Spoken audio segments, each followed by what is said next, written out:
is powerful, just to like open your mind up to the idea that what you believe is not the only thing that there is out there to believe. Sound speeds. Hi, everyone. Welcome back to Backsliders, the podcast. We're here today with our new friend, Brittany Bruton. Whoa, did I do that right? You emphasized it perfect. Awkwardly, but you did it. Oh, man, I just doubted it right after. We can cut. Should I do it again? No, I think we should just We don't keep like doing things again. So our friend Brittany Bruton, and we met her on Clubhouse. She is a blogger, an educator, a wife, and a mother. And I really have been enjoying her blog, Brittany in Bloom. So welcome to the show, Brittany. Thank you, Keely. I'm excited to be here and just excited to talk to you and Micah. Yeah. We appreciate you spending the time with us. We heard you and kind of were a part of some conversations on Clubhouse, which is this new magical place to share ideas, thoughts, and opinions and feelings. And so we wanted to invite you on and talk more like in a personal setting. Yeah. Yeah, absolutely. I'm excited. Yeah, Clubhouse has been really magical, and I met so many cool people on there. So just excited to jump into our conversation. That's cool. It seems like what we like about it is what we try to cultivate here, which is just creating like space for people to talk about things that maybe we were told not to talk about when we were kids. I don't know. I'm very curious what your family was like. So can you walk us through where you grew up and kind of the origins of your belief system? Yeah, absolutely. So that's a great question.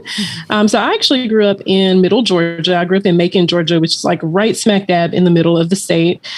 And grew up with both my parents, and they actually were both from Pennsylvania. They moved to Georgia when I was 1.5. My mom's parents were kind of getting older and sick, and so we moved there so we could like take care of them. And I actually grew up sort of like the oldest, but I'm actually the third child. My older siblings are a lot older than me, and they were pretty much like moved out of the house by the time I was like 6 or 7.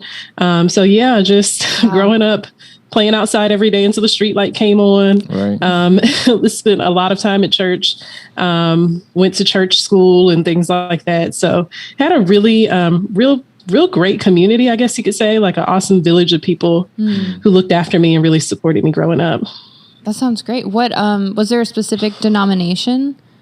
Yeah. So I grew up in the Seventh-day Adventist church, which is kind of like different. A lot of times we're in rooms on Clubhouse where everyone's like coming from an evangelical background.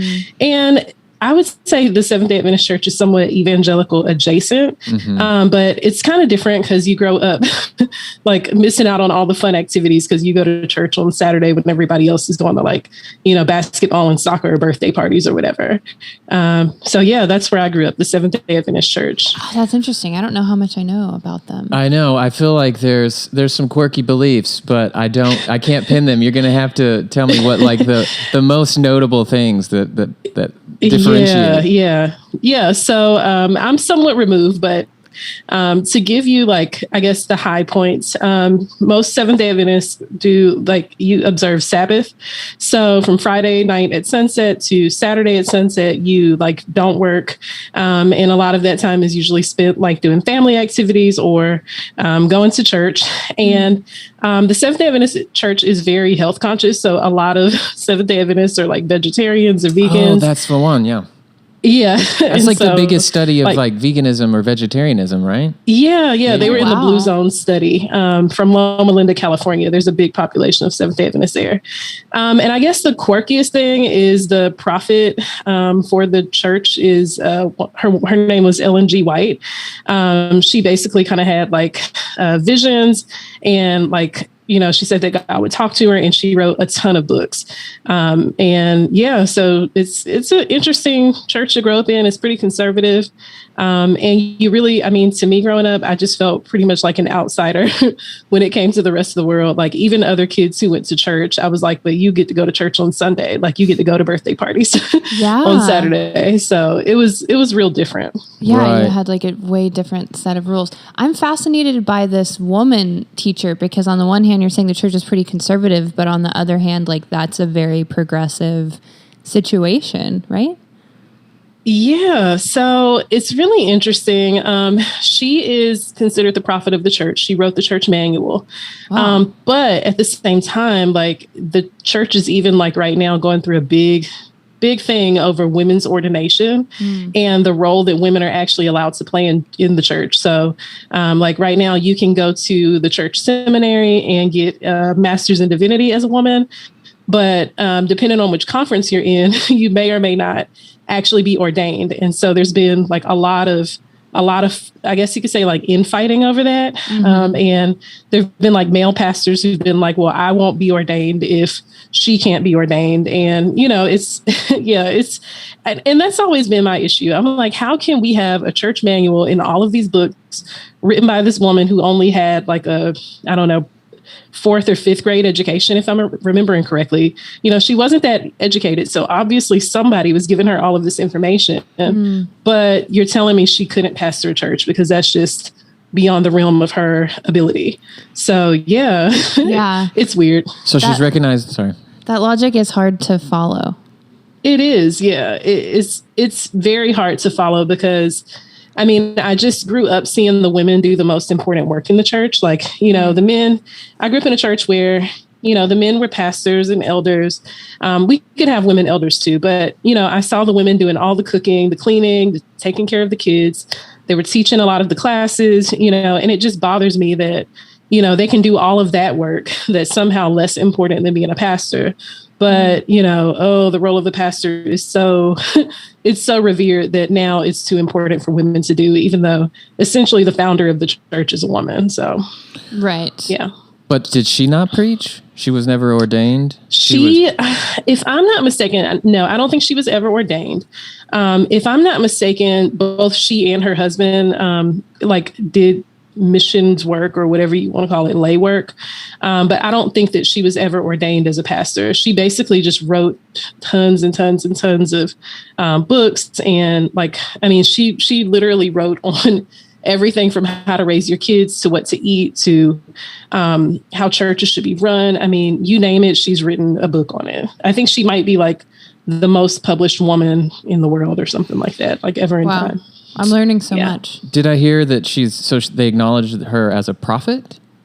Yeah, she's acknowledged as a prophet. Yeah, she's the prophet of the church. It's an interesting story, the church founding, because essentially there was a group of people who tried to predict when Jesus was going to come back. And they predicted, I want to say it's like 1844 was the year they predicted. And then he didn't come back. And then they predicted another year and then he didn't come back. And then things started to kind of shift and change. But the main thing was they wanted to separate themselves from, Sunday keeping is what they would call it, Christians. And the movement just kind of continued to evolve. But yeah, that's kind of like the backstory as far as, you know, how all of that came to be. But yeah, she's the prophet of the church. Wow. Her name is on all the books. That's fascinating. And so it sounds like from what you were just saying that maybe even as a child, you were kind of noticing women's roles in the church, or kind of how some roles were more important or respected than others. Have you always been like a questioner? Did you say it out loud or was it just in your head? That's a great question. I think as a kid, I really observed a lot and I just kind of saw how things were going around me. I didn't really voice a whole lot unless I was at home, and my mom probably knew she was raising a bit of a rebel because, I remember asking her all sorts of questions and, she would answer them to the best of her ability, but they didn't always satisfy me. I do remember though, as a kid, just thinking like, if it's Women's Day or Mother's Day, we'll have a woman come and speak, but her husband has to be a pastor too, or something like that. Like she can't just be on her own as like this, strong woman pastor who can bring, this awesome message. So yeah, I definitely saw, the expectations of women in my church. Like I said, it was take care of the kids, cook the food, teach the classes, clean up, the church or whatever, do the womanly roles, quote unquote, and leave the important work of actually doing like real ministry to the men. Mm-hmm. It's hard to let that sit right with you when you're like a naturally curious or independent girl or woman. Yeah. Yeah, for sure. I mean, I was a real leader too. I mean, I think that's the hard part for me because At one point, like right before I graduated college, actually, the summer before, I really felt like I was being called to ministry. And so growing up, I didn't really know that yet, but I was very much in love with God. Like as a kid, I was baptized at like 8 years old. Anything that I could do at my church to serve, I did, whether it was like working with the kindergarteners or when I was in college, I would come home during the summer. I ran like a youth group. I volunteered like everywhere. Wow. And so when I was, getting ready to graduate from college and I felt pulled towards ministry, I was really like defeated thinking about it because I didn't really want to sign up to go be a second-rate pastor or something like that. Like, why would I sign up to be treated as a second-class citizen in my field that I feel called to? So I didn't really even voice it. I think maybe a couple people know that I felt that kind of pull, but I didn't see it working out in a way that would, I guess, be good for me. I saw how the women were treated, and I had really sexist. I had an experience in college when I moved away to go to college where I went to a town that had a really small church, tiny, tiny Adventist church. There were like no youth there. And I remember coming in and my church had a thriving youth ministry. So I was like, hey, I really want to start having these programs again on Saturday afternoons. So did all the work, had a meeting, pulled together a team, got to know the people. And I had one of the dads who was an elder at the church ask me, like, we had done this whole program and it was great. I mean, it was beautiful. And the question that he stood up to ask me in front of the whole church was, so when did women start wearing pants? To church? Yeah, which, we, for the most part, like I said, the church is kind of conservative, but I grew up in a church where you could wear jeans or you could wear pants. Oh, he was serious. He was very serious. I thought it was figurative. He was talking about actual pants. No, yeah. I had on like denim. I had on like some dressy denim pants you could wear to the office with a cardigan with a camisole under it. Like, right. I was very covered. I looked like I was going to somebody's job. I was like 19 years old. But at my church that was appropriate. But for him, I was not, like, it wasn't okay. So experiences like that, I had those in my mind when I was thinking like, why would I go to somebody's seminary if I'm going to run into men like that who are going to, like, nobody's going to say that to a man, so, and it really went unchecked. And that wasn't the first time he did things like that. So yeah, I was not interested in signing up to be that, in that position over and over. Yeah, that's so frustrating and infuriating in a lot of ways. For me, it makes me think like, what kind of a petty God is caring about whether or not we're wearing pants or a dress? Like, and God wasn't in that conversation. Right. He wasn't there. No.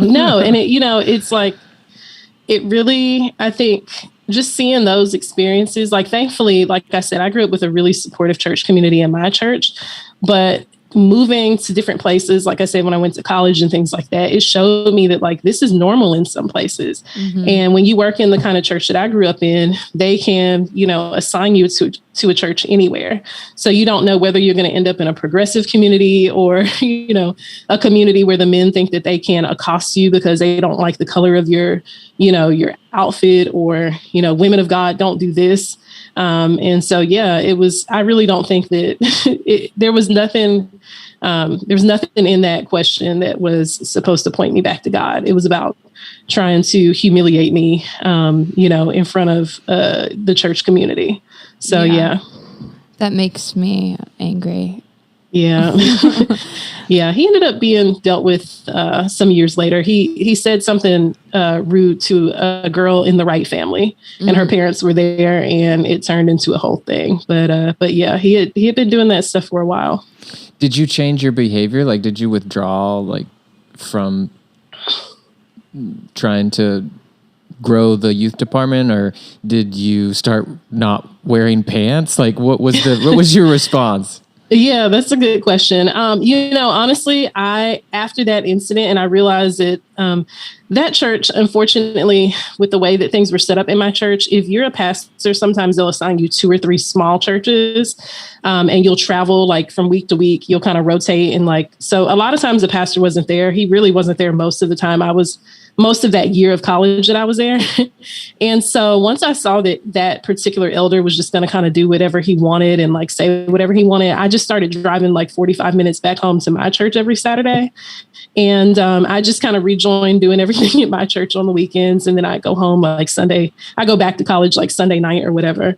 Wow. So yeah, I just kind of left things where they were, unfortunately. And it was crazy. I mean, I had my college roommates coming to church with me and everything on like Saturday morning at 9:00.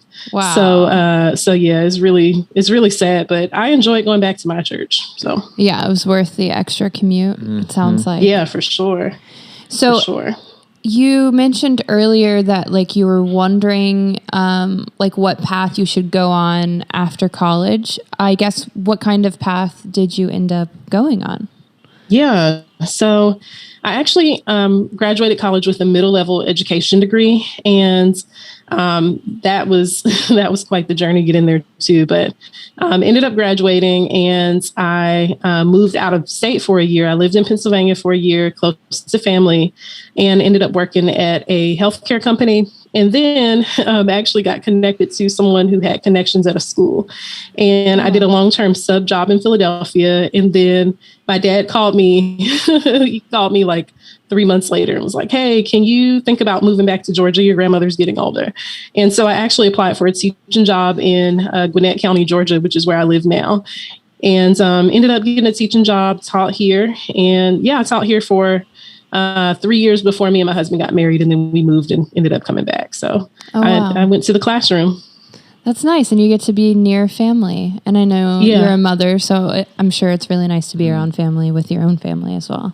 Yeah. We have family in Pennsylvania and here in Georgia. So no matter where we go, we're close. Yeah. I want to ask you about, I don't know how recent this blog post was, but it was one of yours that you wrote. And I think maybe the title was something along the lines of "There's no shame in your beliefs evolving." Yeah. So I guess I just want to ask, like, when you started this blog and when you started kind of being open about some of your beliefs changing. Yeah, that's a great question. So really, I think I posted that blog in January of this year. Okay. And I have been on a long journey of my beliefs evolving. Like it's, a lot of times people say I've been deconstructing before I knew what the word for that was. And I'm definitely in that group.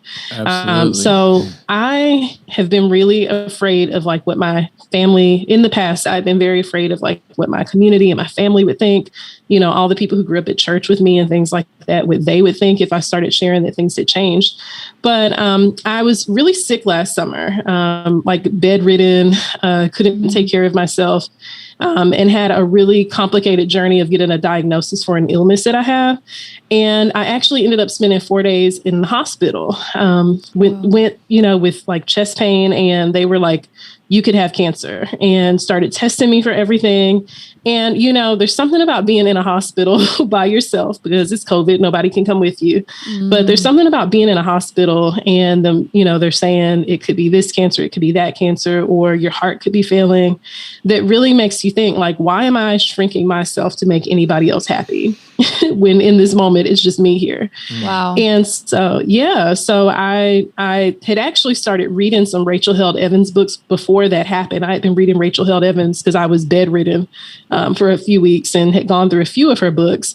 And, I just realized that I'm not really serving anybody if I don't live in my truth. And, I really don't think that, because I do still believe in God.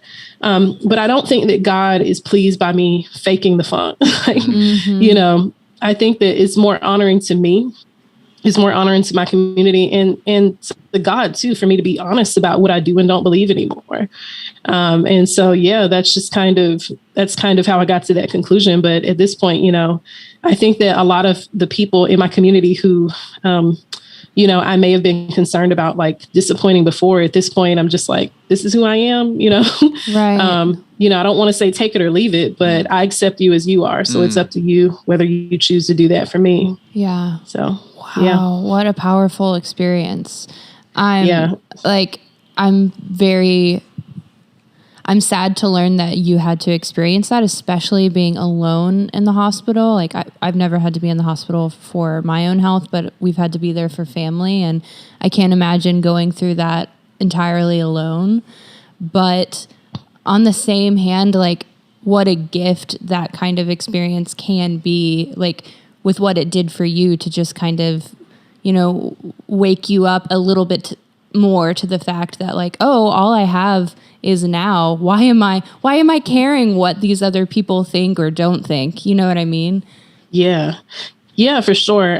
You know, and I guess I had a really unique experience. Like I was very scared of COVID. Like I was deathly afraid of getting COVID last year. I'm a teacher, and even before we let out, you know, because of COVID, I was like paranoid, completely paranoid. And I had a reason to be. Now I really think some of those kids that I had that were sick before really had it. But I had a lot of panic attacks last summer thinking about going back to the classroom and just like seeing, you know, the rate of death that we had in our country and things like that. And so when I got to the hospital, for some reason, I don't know why I felt relieved. I guess like I just knew that I was in really good hands. I went to an awesome hospital here in Atlanta. And, you know, I had a really great group of people taking really good care of me. And so for some reason, I just kind of knew that I didn't have cancer. Like, I really do think God probably told me that, because I went in like, I know I don't have cancer. And so as they were doing all of these tests and things, you know, they were checking for everything. And every time they came back and said something wasn't that, I was like, okay, I believe you. You know, I know that that's right, because I pretty much just knew before going in that it wasn't going to be that. But, you know, it is a beautiful thing, I think, to have any sort of experience that causes you to really reflect and to ask yourself, am I happy? Am I living in my truth? Am I honoring myself? Am I living authentically? And I think that having that time there, you know, not changing any diapers for 4 days, not being with my husband or my mom, not even really talking to a lot of friends and things. Like I had people checking on me, but, you know, I really was just focused on my own health. And I think that, you know, coming face to face with, you know, death, I mean, it could have been something else. There were some other serious things they were concerned about. But I think having an experience that brought me that close to, you know, my own mortality really did make me think, like, this is just, you know, it's sad to live and to not fully get to be yourself, and to, you know, not actually get to share your real gifts with the world. Like, you know, if I had chosen not to share my truth and to start talking about these things, I mean, I've made so many awesome connections with people since sharing, like, hey, there's a lot of things I don't believe in anymore either. I just think about all the things that I would have missed out on if I had chosen to, you know, keep this, to keep portraying someone that I wasn't. So, yeah. Or to keep stifling your light. Yeah, for sure. I don't remember the exact quote, but one of my favorite books is The War of Art. And it's like, one of my favorite quotes is like the final passage of the book where it's this whole rant on how, you know, if we are denying our gifts or making ourselves small or diminishing our light, we're not only doing a disservice to ourselves, but we're doing a disservice to the world and to the angels. And like the reason that we were brought here, because there is something really magical that happens when we're living our truest and being our truest selves. Like, it's contagious and our light can spark others. So that's what you made me think of when you were sharing your story. I'm so glad. It seems like you're in better health right now at this point, which I feel very grateful for. Yeah. I'm grateful. I received a diagnosis in October, so it took a little while. Oh, wow. I told my husband my health insurance probably hated me last year for the number of claims they had to process. But I actually have a diagnosis now, and we're on month 3 of a new medication that is actually only about a 2-year-old medication. So things are being managed. There's still some concerns that my doctor has, but I'm just taking it easy. That's the best thing I can do, and just try to rest and take the best care of myself that I can every day. So thank you for that. I appreciate it. Yeah. Thank you for sharing your story with us. Yeah. I was going to ask how, I know it's like a big question. I don't even know what my answer would be, but,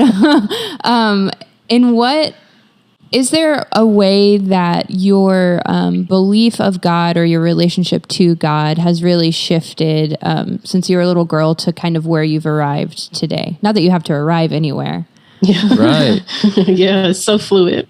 That's a great question, though. I think one of the biggest things is I just don't believe that God cares about some of the things that were made to be such big issues. When I was growing up, I grew up where, purity culture was everywhere. Obviously, if you grew up in the 90s, but, God was heartbroken if you kissed someone. God was heartbroken if you had sex before you got married. God was heartbroken if you were queer. God was heartbroken, and I just started asking myself, how, is God schizophrenic, or does he ever have a peaceful moment? Because when is he not crying? Right. How is it, break my heart for what breaks yours? How is God getting through every day if he's constantly heartbroken about all of these things? And so, I think a big one for me is just, I don't think that I grew up in essentially a church where we were taught that, if you were queer, then it was like a choice and you couldn't be born that way. And it was a sin, it was flat out a sin to be queer and to love someone if you were queer. And I don't believe that anymore. That's been a big shift for me. I would say probably starting in college when I actually got to know queer people and they became my friends. And I was like, how can you be sent off to hell just for being who you are? Right. And so that's been a huge one for me. And I just love getting to really make space and honor and celebrate people in the LGBTQ community. And just, I think that especially in my community, in the Black community, not that I'm speaking for everyone, but I've seen a lot of homophobia. I've seen, especially towards men, especially towards queer men. And so making space for them to be themselves, just befriending them and saying, hey, be who you are. I love who you are. I love that you're in my life. Thank you for being in my life. And just getting rid of the idea that God hates anybody just for being who they are. So that's been a huge one for me, and really just a journey of learning too, even learning different terms and how do I write different words, or, is this affirming to people in this space or not? And so that's been huge for me. Yeah. Shifted my perspective on that. Yeah. I think we both relate to that a lot. Just overall, I don't believe in a God that focuses on separatism.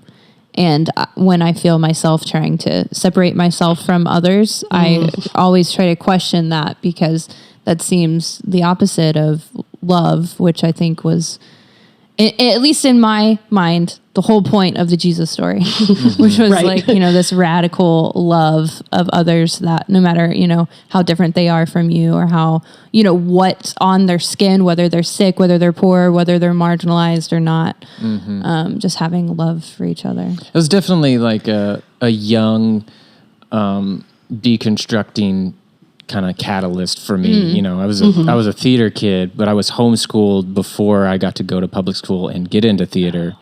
Wow. So I was raised in a very sheltered environment to be this love of Jesus. And then so I go into public school, which my parents are afraid of, but they're separated, of course, they are also flawed. And they let me go to public school, and I got to do theater and plays, and you're exposed to the first, queer or homosexual people that I've ever met. And then the theater teacher's gay and openly about it. And it was kind of probably shocking to me, but then it was also oh wait, there's nothing wrong with them. And Jesus loves them, and I love them. And why am I getting messages that they shouldn't have the same amount of love as me, or that they should, be ostracized. So that was definitely a point of contention in my household, because I just was not about not accepting them with the love of Jesus. And and I continued that with the rest of my life, even though I've kind of was teetering in and out of Christian beliefs. I think that was definitely a big part of my deconstruction early on, was just I'm not going to be able to adhere to this, what feels like unbiblical thing, even though now I don't compare life to a biblical life.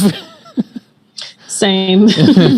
Yeah, I agree. There's all kinds of stuff going on in the Bible. And as I've looked at it, I'm just like, I'm not living by this.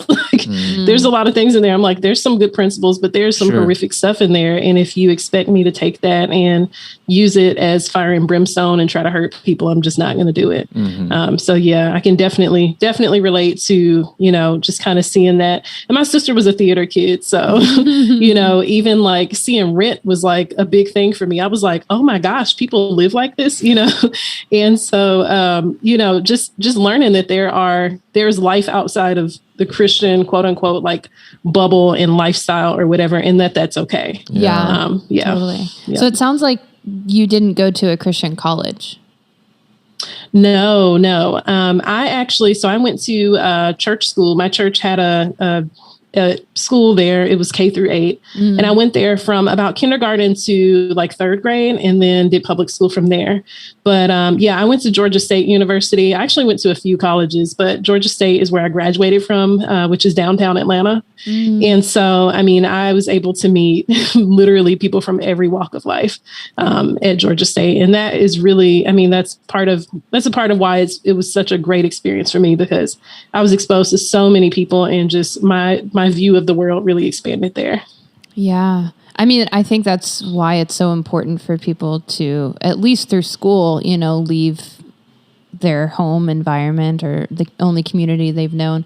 It made me think again of that blog post that you wrote where you pointed out, again, I'm not going to be able to have your words as eloquently as they were originally written, but the idea you were noticing something that Micah and I have also noticed, which is like in the Christian communities, it's very normal for people to come in, right? Like you want people to come in, you want to convert people, but if you are to leave this community or this belief system, like that's actually not an option. That's the wrong choice. The only choice is to bring people to this belief. I just thought that was such a good point. Yeah. I was just going to say, like, now I understand like the concept of Christian supremacy and like how, everything, and for me, it wasn't even just like, you have to be Christian, your spouse has to be Christian. Like for me, it was down to, they need to be a part of this denomination or else they're wrong.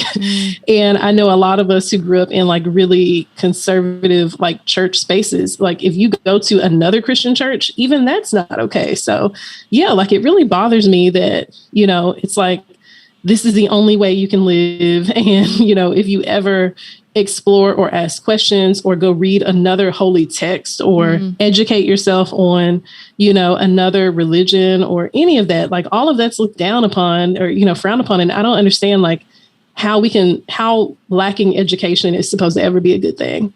I love the idea of, and, I've taught like social studies. I taught social studies for a long time. So teaching my students about other faiths and things has been like a really powerful, is powerful just to like open your mind up to the idea that what you believe is not the only thing that there is out there to believe. And so I've really just enjoyed learning about, different aspects of spirituality, ancestral veneration from like an African perspective. Just like Clubhouse especially has given me the opportunity to learn about so many different things. But even before Clubhouse, just opening my mind up and opening up myself to just recognizing that there are other things out there to believe, and that's okay too. Absolutely. That's good. It reminds me of a story. So my parents had this house called the Ephesians house, and it had a number of rooms in it. It was like a ministry house. We ran a church in the house. But there was always like, it was very transient with like the people that lived there. Well, anyways, there was this guy, and I can't remember his name. I think it was something super unique, like Thad or something. And he was a Seventh-day Adventist that went to a church in Keene, Texas, which I guess there's like a big like church or... I think there might be an Adventist college out there. Yeah. SWAU, like I think Southwestern Adventist University, I think is in Texas. Don't quote me because I'm out. There was something big time Seventh-day Adventist there, and I think he was a part of it, but he needed a place to stay, and I don't know how he came in contact with my dad or somebody in the house, but we rented him a room, and he lived in this house. But I remember watching the adults and listening to the adults talk about him, like we needed to like minister, like we needed to evangelize to him, like save him. Like we needed to like he wasn't believing all the right things. Like he was on the right path, but they had great conversations with him, but he would never budged. And like, go him, I'm glad that he never budged because what are they doing? What are they doing? What are they fighting for? Like some weird belief. That's the thing that I was also thinking about earlier when you're talking about, it's like, God, if God is so like picky about how you believe and what you believe, like we're all doomed.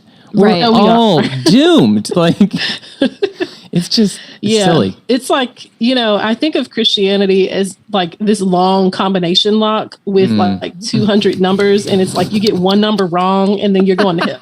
Like, how can we possibly, it's like, can women preach or not? Should we eat this or not? Can we, what do we call date? Is it dating or courtship? Like, it's like you get one number wrong on this huge thing and then you're just wrong. So it's like memorizing pi. Oh my God, I don't have the energy to guess that many numbers anymore. No. Yeah, I don't. So I wonder, do you feel like, how old is your child? Or do you have one kid? He's 19 months old. 19 months. Okay, so it's you're on a fairly new path, not even 2 years with this brand new being that you guys made. Do you feel like parenting has, I guess I have like a twofold question. Do you feel like parenting has influenced your belief in the divine or your connection to it? And two, like, what do you think you're going to pass down to him? Yeah, those are great questions. So now that I've given birth, I had a really hard pregnancy. I was sick like most of my pregnancy, and then I had like a 32-hour labor. And after that, I really started to believe, this is after some learning too, but, I fully embraced the fact that God is a woman. That is something that becoming a mother has made me realize. I actually, my language for Holy Spirit now is mother comforter, because I refuse to believe that there is God, and that no part of that is female, because so much of life comes from women.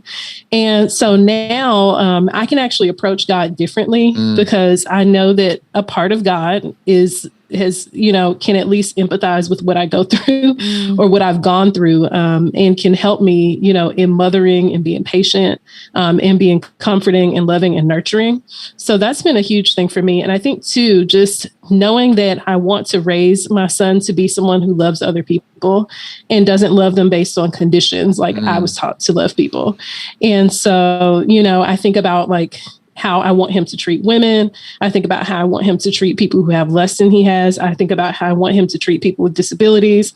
And so all of that has really played into how I view God. And, just how I guess how I approach belief in general. I think about all of those things when I think about, being a mom.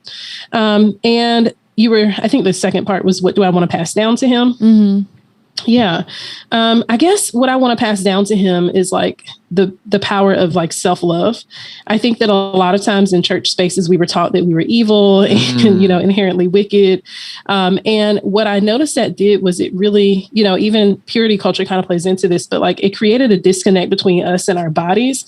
And I know for a long time, I truly hated my body. Like if you had asked me if there was any good thing about it, I would have been like, no, all of it is wrong. All of it's ugly. I don't like it.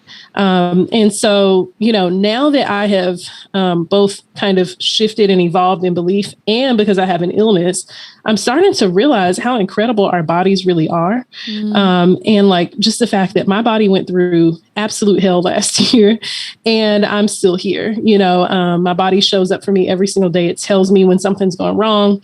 And so, just I want him to feel at home in his own body.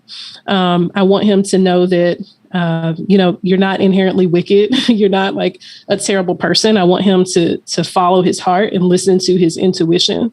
There's so many things that are going to be different about what I teach him, but those are just a few. Yeah. Oh, that was so beautiful. I love everything that you just said, and how the experience of, stepping into motherhood made you really connect with the idea of the divine, God as a woman.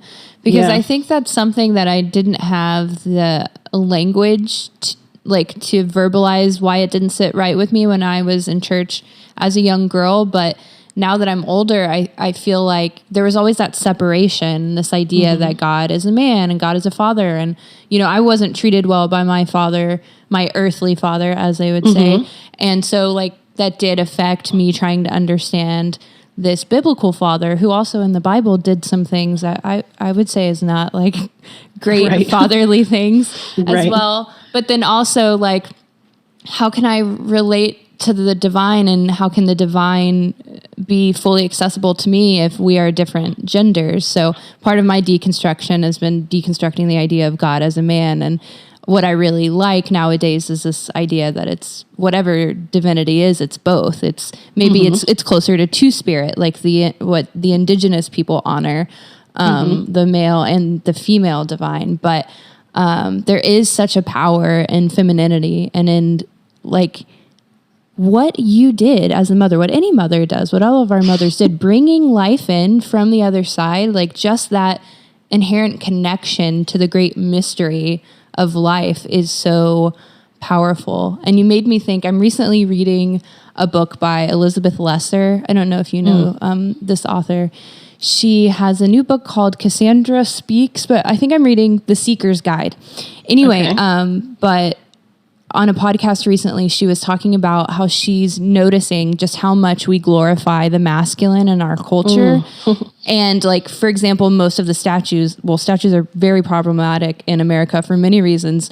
One of them being, besides how we glorify racists and people who fought in the Confederacy and all that, but also beyond that, we're glorifying war in general. All these statues of soldiers, bloody statues from their war experiences. She was like, I wonder how comfortable people would be if we had statues depicting women giving birth. Because, probably people would be up in arms, but we all need to examine that, because why are we comfortable with the act of war, more comfortable with that than we are with the most beautiful, natural, mystical thing that is childbirth? Yeah. Yeah, I definitely think people would be up in arms about that. What I've realized is that, if women aren't sexualized, people don't want to see us a lot of times. And so, breastfeeding, it's even breastfeeding is somehow a major, issue for people to feed their baby in public. It's a breast that has milk in it. That's the whole point. Right. So yeah, there is I too, everything when I was growing up was God is your father. God is this, God is, everything was masculine. There was never a God that could understand me being on the floor with cramps. How is that? How can God not, meet me there, but, can understand everything else. So I actually, when I started reading both Rachel Held Evans and Dr. Will Gaffney, who wrote Woman is Midrash, she really, those two books I would say, or two authors, I would say, really shifted my understanding of just even the language in the Bible, how a lot of it it should have been transcribed or translated into a feminine form, but it wasn't. And I just think about the impact that had on us, because me too, I've had a lot of, I grew up with my dad, but I would say towards me approaching adulthood, my parents had a lot of issues, ended up having a really nasty divorce, really violent, nasty divorce. And so for me to only have a male understanding of God does not meet me where I need to be met most of the time. So I really do need God. I need God to be both. There are times when I want to be protected or provided for or whatever. Not that a woman couldn't do that. But, there's a God that I can connect to more of a male, form. And then there's also God that I need, God that I needed in the delivery room with me, or God that I need when my child will not take a nap and he's screaming. So yeah, for sure. I love all those examples of the God that you need. I just saw an Instagram post yesterday. I'm not going to remember the account it was from, but it was a quote from Glennon Doyle. And it was the God that I believe in is the God that's there when you're on the bathroom floor, when you're puking, that's, sees you and says, I love you. And is you're going to be okay. This no judgment, meets you at your worst, wherever you are. And for me, that God is definitely, at least partially of the time, female. Yeah, for sure. Definitely empathetic and nurturing. Right. Yeah.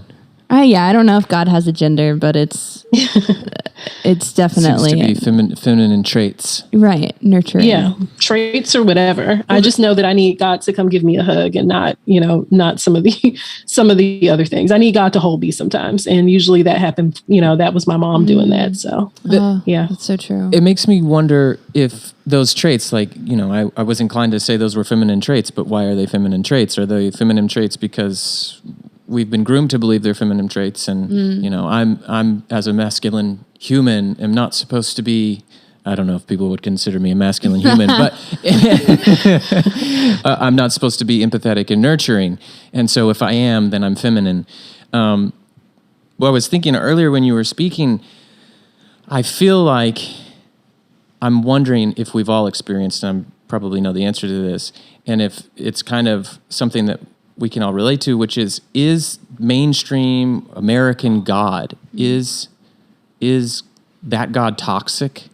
And does that explain maybe how we are where we are and why we are so confused and or turned off or turned away from so much of that mainstream Christianity that is just so not the God representative that we hoped it could be and would be? Yeah, that's a great question. And, I'll be honest, I think I gave up on that mainstream American God a long time ago. I told someone yesterday that for some reason that God or Jesus' blood is strong enough to break everything but racism, and apparently you having sex with someone because quote unquote soul ties. Like, so apparently God is stronger than, penis and racism are the two things that Jesus' blood can't overcome. And, it just amazes me because we pretty much grew up in like a Black church, but my mom has made some friends who were white Christian women, and I just saw the limits. I saw limits in the love. I saw limits in how they viewed us. And a lot of times I felt like, the way that they were taught to view me because, or my family because we were Black was we're a charity case, or, we have to be saved, or the way that we believe isn't right, kind of like what you were saying, Micah, like, oh, let's still evangelize, even though they're already Christians. And so, and then with just seeing, I've been a student of history, so nothing about what happened in the last 4 years has been shocking. But I think that it's just been eye-opening on a new level, just to see like racism be so, I guess you could say, so loud, even at this point in time. But again, like, it's always been very loud in America, and Christianity's always been there, like holding its hand. So, I definitely believe that American mainstream Christianity is super toxic. It's very racist. It's classist. It's sexist. Like literally, you name it. There's nothing. I don't think that it can honestly be redeemed. I think the whole thing needs to be just kind of torn down. And if people want to rebuild, then rethink. Obviously, there's a lot of like inner work that people are going to have to do to ask, like, why am I okay with, why am I okay with having one Black family in my church? Why are we okay with all these things? Why are we okay with treating women the way that we do? Why are we okay with, sexual abuse and violence towards women? Why are we okay with people living in poverty while our churches, we have $15 million buildings and things like that. So, yeah, I think American Christianity is super, super toxic in many ways. Yeah. And it makes me think of what we were talking about earlier, which is like, I think it all comes back to this just blind allegiance to whatever it is, whether that's like the Christianity that you've been sold, or this comfortability that you may have been sold, at least as a white person in America, they're like, oh, you're a good person if you're Christian, and that's it. Yeah. Like, you don't have to take any action or question anything because like you're in this category that makes you good, or blind allegiance to our education system. And, just blind allegiance to everything is very unhealthy and very dangerous because it can lead to people being very tied to beliefs that aren't based in reality, and therefore dangerous enough to take action and maybe hurt other people. Yeah. So much to unpack. There is. Yeah, it is. I just don't think that this is what God had in mind. I don't think this is what Jesus died for. It's like, because honestly, I just see American Christianity as married to capitalism too. It's like everything's about money. It's about getting ahead of other people. It's like it's okay to step on other people as long as I'm going to move forward. Everything is like competition. And I just don't see that when I look at Jesus. I see him really meeting people where they were. I see everything being about like community and like building people up. And I don't see that reflected in our beliefs. Like I said, we pick and choose who's worthy of love. And, we ostracize people and say like, you're not enough, or you can come here, you can serve, but just don't actually be who you are. Right. So yeah, there's just so much that needs to change for sure. Yeah. But at least like it does make my heart hopeful to be having these experiences and connecting with people who start out as strangers online. But, we start talking for a little bit and we realize how connected we all are. I think a lot of people, especially, at least that's what I'm hoping for in these years where we're having to slow down a bit and be at home with our thoughts, that a lot of people will start to re-examine and know that that is not a bad thing. And to question is actually Christ-like. Because he asked a lot of questions and and they were mad at him for doing that. Yeah. So it's okay if they're mad at you for asking questions. Yeah, exactly. If you're ostracized or if you're the only one I mean, Jesus also flipped tables. Yeah. You're talking about how American Christianity is tied to capitalism. That does not make any sense to me. And the whole, I think Dorcas recently really pointed out beautifully in her own words. I'm trying to remember. Oh, but yeah, basically the idea that Jesus is the story of a God that came for the oppressed, and now the story's being used to oppress, but we can't see it because it's like shiny, happy, white, rich Christianity, whatever it is, whatever those who are stuck in it can't see beyond. It's just fascinating that the whole point of the story is being missed. Yeah. I think it is just that lack of it even being okay to ask a question. I think that's one of the things that's scary about growing up or just being in Christian spaces sometimes is like, you're not allowed to ask those questions. You're not allowed to point things out and say like, why are we buying that? Do we really need another whatever it is at our church, or could we be doing something to help someone? Or, why is it that there are only white male pastors on staff here, but our church community is so diverse?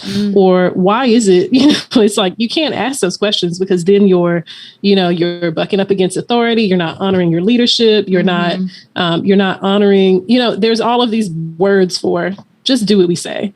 And so I think that's the scary part is when you're not allowed to think for yourself. I think anytime you're not allowed to think for yourself, anything can happen. And I think that's what we're seeing now. Just people who are comfortable, they go to church, they, roll through the Chick-fil-A parking lot, they donate their money or whatever to whatever organization. And I donate too. I mean, I donate to different things, but it's deeper than that. It's deeper than throwing your money at a cause or whatever and thinking that you're doing the work. Like the work is actually looking at yourself and asking yourself, what do I need to change?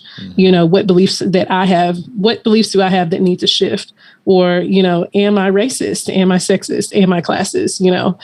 But that's the work that a lot of times we don't want to do. So things stay the same. Yeah. But like you said, I do hope things change. Yeah. Yeah, no, I kind of want to dig into that because I feel like you kind of accurately said that it's like irredeemable at this point. But you still consider yourself a Christian? Is that true? I would say that I'm a believer. I can't use the word Christian. I do still believe in God. I believe in Jesus. But I can't really use the word Christian for where I am right now. And I haven't been to church and I honestly don't think I'm going to go back. Yeah. I don't see that I would fit in a church, but where I have found community is in spaces with Black womanist pastors who are, committed to like, dismantling racism, white supremacy, sexism, all those different things. And I've been able to find just like a lot of community online with women doing that work. And then too, just like Clubhouse community and things like that has been really good. But yeah, I can't really use the word Christian. No, it's very challenging. It's very triggering because it doesn't seem to be representative. I've heard, arguments both ways, like you can't take that from me because it's such a dirty word to some people now. So I'm going to be a good example of a Christian and I'm going to use that title. But, you still get roped into the same kind of hole. But that's what's interesting to me. So it's like you're able to hold on to Jesus. You're able to hold on to God, throwing away the Christianity title. Like what would that future generation be? Like what's your idea of, is there a way to use the Christian text? Is there a way to use the Bible in a way that doesn't become toxic? Yeah, that's a good question. And I'll be very honest. It's been a long time since I've opened the Bible. I'm somewhat triggered by the Bible, and I'm not even going to lie about that. Like, there's just so many things in there that I can't reconcile. Like when I think about what I know to be good, like characteristics of a kind or loving person, there's so much in there that doesn't line up with that.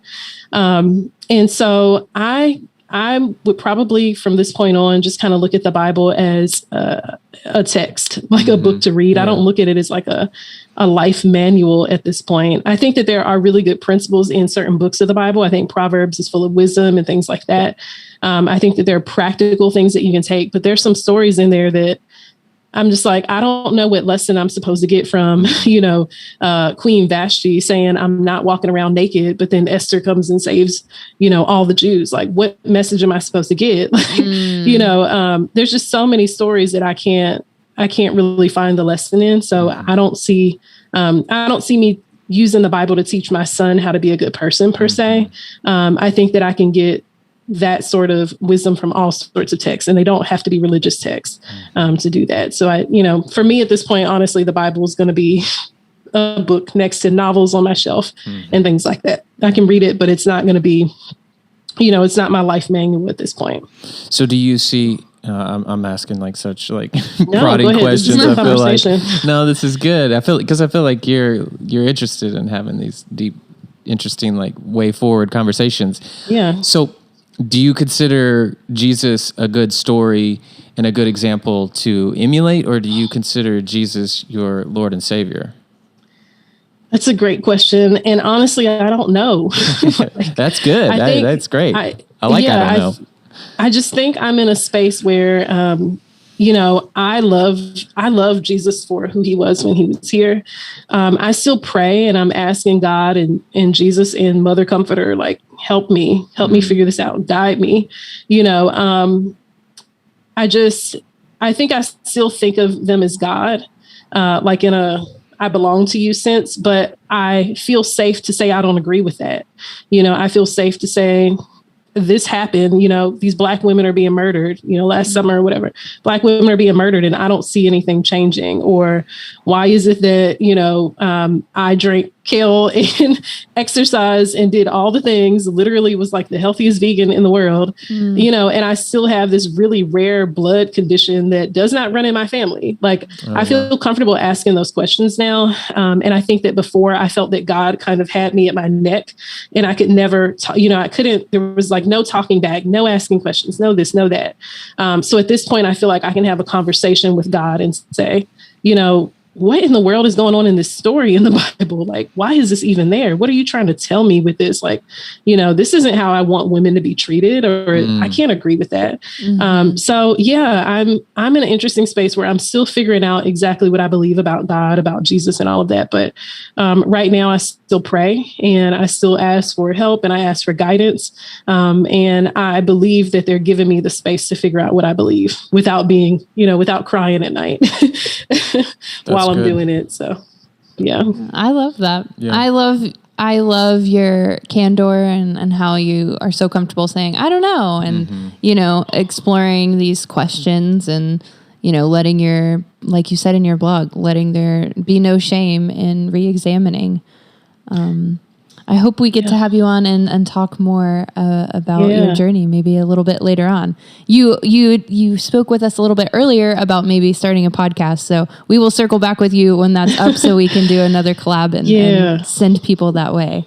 Yeah, for sure. I'll keep y'all in the loop when that launches. But right now we're still batching episodes. So yeah, I'll definitely let y'all know when it's ready to go though. But this was awesome. I really enjoyed our conversation. We did too. Thank you so much for being a guest on the show. Will you tell our listeners or whoever's watching how they can find you and your work online? Yeah. So my blog is BrittanyInBloom.com. So you can find me there. Most of the time I'm blogging weekly. That has not happened this month, but there's plenty of writing for you to go read if you're interested. I mostly talk about family, self-care, and womanhood. And there's a little bit of faith stuff, but again, that's always changing. And so it's hard to even know what to write sometimes. But I'm on Instagram at Britt in Bloom, Britt in Bloom. And it's just the letter N, no I, Britt in Bloom. Perfect. So, yeah. And we will share all of your links, and to all of our listeners and watchers, is that what we call them? Sure. Thank you guys so much for checking out this episode and spending some time with us. If you're watching on YouTube, please click that subscribe button and the little bell so you get notifications. And wherever you're listening to podcasts, please go onto Apple Podcasts, leave us a 5-star review and a quick little review, a quick little sentence review. You can tell how much I love asking people to give us reviews. I hate doing it, but it's part of it, guys. Help us show up in the algorithm so that this podcast can reach more people and they can hear Brittany's story. Thank you for being a part of the Backsliders community, and we'll see you guys next week. Love you guys. Love you. Bye. No, I'm not saying that it wasn't real. I'm just saying that you made